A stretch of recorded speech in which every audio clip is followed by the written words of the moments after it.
High, একাদশ শ্রেণীর ছাত্রছাত্রী কেমন আছো তোমরা? নিশ্চয়ই ভালো আছো। অনলাইন ক্লাসে তোমাদেরকে স্বাগতম। আজকে তোমাদের আরেকটা টপিক নিয়ে আলোচনা করব। গত ক্লাসে আলোচনা করেছি চাহিদা স্থিতিস্থাপকতা নিয়ে, আজকে আলোচনা করব যোগান স্থিতিস্থাপকতা নিয়ে। তো সুপ্রিয় শিক্ষার্থী, তোমরা স্ক্রিনের দিকে তাকাও আর দেরি না করো। উৎপাদকের আচরণ নিয়ে আলোচনা করব। সবাইকে শুভেচ্ছা। আমি নুরুল ইসলাম শিকদার, প্রভাষক অর্থনীতি, রাজাবাড়ী ডিগ্রি কলেজ, মির্জাপুর, টাঙ্গাইল। বিষয় অর্থনীতি, অধ্যায় দ্বিতীয়, ভোক্তা ও উৎপাদকের আচরণ। আর নিচের ছবির দিকে তাকাও। আমরা যোগান স্থিতিস্থাপকতা নিয়ে আলোচনা করব। Elasticity of supply. আমরা এখান থেকে কি কি শিখতে পারবো? দাম ও যোগানের পরিবর্তনের হার জানতে পারবে, আর চিত্রভিত্তিক প্রকারভেদ ব্যাখ্যা দিতে পারবে, আর দ্রব্যের প্রকৃতি বুঝতে পারবে। এই তিনটা বিষয় তোমরা এখানে শিখতে পারবে। সুপ্রিয় শিক্ষার্থী,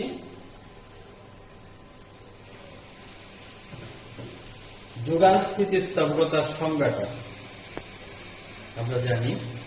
দেখো, দামের আপেক্ষিক বা শতাংশিক পরিবর্তনের ফলে যোগানের যে আপেক্ষিক বা শতাংশিক পরিবর্তন ঘটে, এর অনুপাতকে যোগান স্থিতিস্থাপকতা বলে।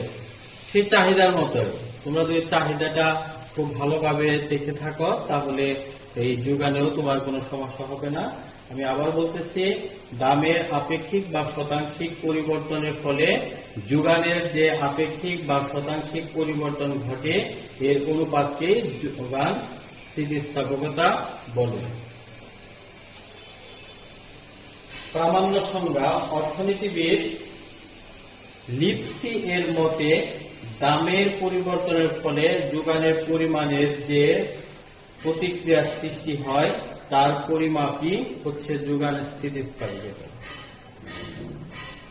ইংরেজি সংজ্ঞাটা দেখো, elasticity of supply is a measure of the change to which the quantity supplied responds to price change. তো সুপ্রিয় শিক্ষার্থী, যোগান স্থিতিস্থাপকতার প্রকার দেখো, একক স্থিতিস্থাপকতা, একের চেয়ে বেশি স্থিতিস্থাপকতা, একের চেয়ে কম স্থিতিস্থাপকতা, অসীম স্থিতিস্থাপকতা, শূন্য স্থিতিস্থাপকতা। এই পাঁচটা স্থিতিস্থাপকতা নিয়ে আলোচনা করব যোগানের। আমরা এই সূচি ও চিত্রের মাধ্যমে একক স্থিতিস্থাপকতা ব্যাখ্যা করব।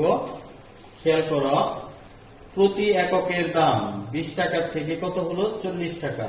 যোগানের পরিমাণ 40 থেকে 80। দামের পরিবর্তন হচ্ছে কত? 100%। যোগানের পরিবর্তন কত? দেখো এখানে 100%। তার মানে দুইটাই সমান যখন হবে, তখন এটা একক স্থিতিস্থাপকতা। ঠিক আছে? বুঝতে পেরেছো নিশ্চয়? এটি আমরা যদি চিত্রের মাধ্যমে দেখাই, নিচে দেখো,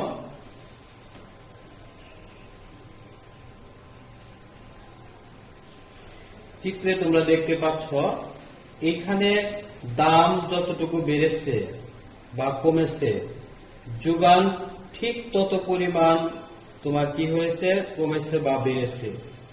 যার কারণে তোমার এখানে দামের পরিবর্তনের হার ও যোগানের পরিবর্তনের হারটা সমান। চিত্র অনুযায়ী আমরা যদি বলি আর কি, ডেল পি মানে হচ্ছে কি তোমার দামের পরিবর্তন P1 P2 এবং ডেল কিউ হচ্ছে Q1 Q2। এখানে P1 P2 ইজ ইকুয়াল হচ্ছে তোমার কত? Q1 Q2। অর্থাৎ এখানে যে এই জন্য এটা 45 ডিগ্রি রেখাটাকে সেট করে যায়। অর্থাৎ এখানে তোমার দামের পরিবর্তনটা যতটুকু হয়েছে, যোগানের পরিবর্তনটাও অতটুকুই হয়েছে। এজন্য elasticity of supply হচ্ছে একের সমান। তো নেক্সট দেখো, সূচি ও চিত্রের মাধ্যমে যোগানের এককের চেয়ে বেশি স্থিতিস্থাপকতা। খেয়াল করো, এখানে প্রতি এককের দাম 20 টাকা থেকে 40 টাকা, যোগানের পরিমাণ হচ্ছে 40 থেকে 100। এখানে দামের পরিবর্তন হয়েছে 100 ঠিকই, কিন্তু যোগানের পরিবর্তন হয়েছে কত তোমার 150। তাহলে এখানে যোগান স্থিতিস্থাপকতা একের চেয়ে বেশি। এই বিষয়টি আমরা আবার চিত্রে দেখাই আর কি। দেখো, এখানে তোমার দাম যতটুকু পরিবর্তিত হয়েছে, যোগান তার চেয়ে অনেক বেশি পরিবর্তিত হয়েছে। দেখো, এখানে দাম যখন তোমার বেড়ে OP1 থেকে OP2 হলো, তখন যোগান OP1 থেকে OP2 হলো। তোমরা এখানে লক্ষণীয়, এখানে দামের পরিবর্তনটা যতটুকু হয়েছে, যোগানের পরিবর্তনটা তার চেয়ে অনেক বেশি হয়েছে। দেখো, যার কারণে এখানে স্থিতিস্থাপকতা একের চেয়ে বেশি। এরপরে দেখো, সূচি ও চিত্রের মাধ্যমে যোগান এককের চেয়ে কম, এর ব্যাখ্যাটা দেখো। এখানে দাম প্রতি এককের দাম 20 টাকা থেকে 40 টাকা, যোগানের পরিমাণ 40 থেকে 50। দামের পরিবর্তন 100%, কিন্তু যোগানের পরিবর্তন হয়েছে এখানে 25%। তাহলে এখানে স্থিতিস্থাপকতা একের চেয়ে কম, এলাস্টিসিটি অফ সাপ্লাই একের চেয়ে কম। এই বিষয়টা আমরা এখন চিত্রের মাধ্যমে যদি দেখাই, দেখো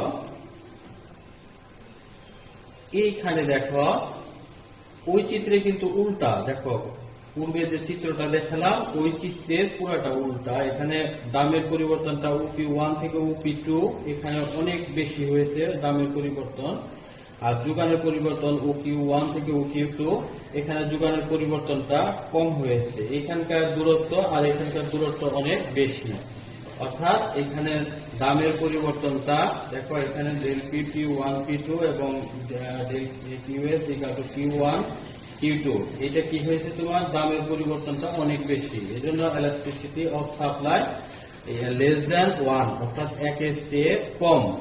এজন্য হচ্ছে যোগান স্থিতিস্থাপকতা একের চেয়ে কম। আবার দেখো, সূচির মাধ্যমে ও চিত্রের মাধ্যমে যোগানের অসীম স্থিতিস্থাপকতা। এখন প্রতি এককের দাম দেখো, এখানে 20 থেকে 21, এখানে সামান্য পরিবর্তন হয়েছে 1 টাকা। যোগান হয়েছে কত 40 থেকে 500, এখানে মাত্র হয়েছে 5%, আর এখানে যোগান পরিবর্তন হয়েছে 1150%। অর্থাৎ এখানে বুঝতেই পেরেছ যে দামটা এত সূক্ষ্মভাবে পরিবর্তিত হয়েছে এই অনুপাতে, অর্থাৎ যোগানের পরিবর্তনের চেয়ে দামের যে পরিবর্তনটা এতে এত সূক্ষ্ম যে এটাকে আমরা অসীম বলতে পারি আর কি, ইনফিনিটিভ। অর্থাৎ যোগান স্থিতিস্থাপকতা ইনফিনিটিভ। এইটাই যদি আমরা চিত্রের মধ্যে দেখাই, দেখো, অর্থাৎ চিত্রে দামের পরিবর্তনের হারের চেয়ে যোগানের পরিবর্তনের হার কম। দেখো, এখানে বোঝাই যাচ্ছে না কতটুকু, মানে এখান থেকে OP1 থেকে এখানে পরিবর্তনের হারটা এত সূক্ষ্ম হয়েছে যে এটা বোঝাই যাচ্ছে না, যার কারণে তোমার Q1 থেকে Q2 হয়েছে, যোগানের পরিবর্তনটা অনেক হারে বেড়ে গেছে। এই জন্য এটাকে আমরা বলবো অসীম স্থিতিস্থাপকতা। এরপরে দেখো,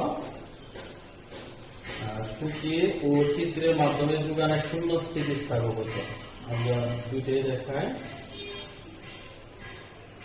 এইখানে দেখো, দামের পরিবর্তন 20 থেকে 40, কিন্তু যোগান 40-40ই আছে। অর্থাৎ যোগান এখানে দামের পরিবর্তন হয়েছে 100%, কিন্তু যোগান কোনো পরিবর্তন হয়নি। এজন্য এই যোগান স্থিতিস্থাপকতা কত হলো তোমার 0। অর্থাৎ দেখো, এইখানে কিন্তু কোনো যোগানের দাম বাড়ছে, কিন্তু যোগানের তেমন কোনো পরিবর্তন হয়নি। অর্থাৎ যেমন আমরা একটা উদাহরণ দিতে পারি, যেমন মনে করো এমন কিছু বস্তু, যেমন কাজী নজরুল ইসলামের তোমার একটা কবিতার কথা বলি। এখন যতই তোমার এটা প্রাইস বাড়ুক না কেন, কিন্তু আমরা কি এটা সাপ্লাই দিতে পারবো? দিতে পারবো না। এজন্য এটা হচ্ছে পরিবর্তনের হারটা হলো স্থির।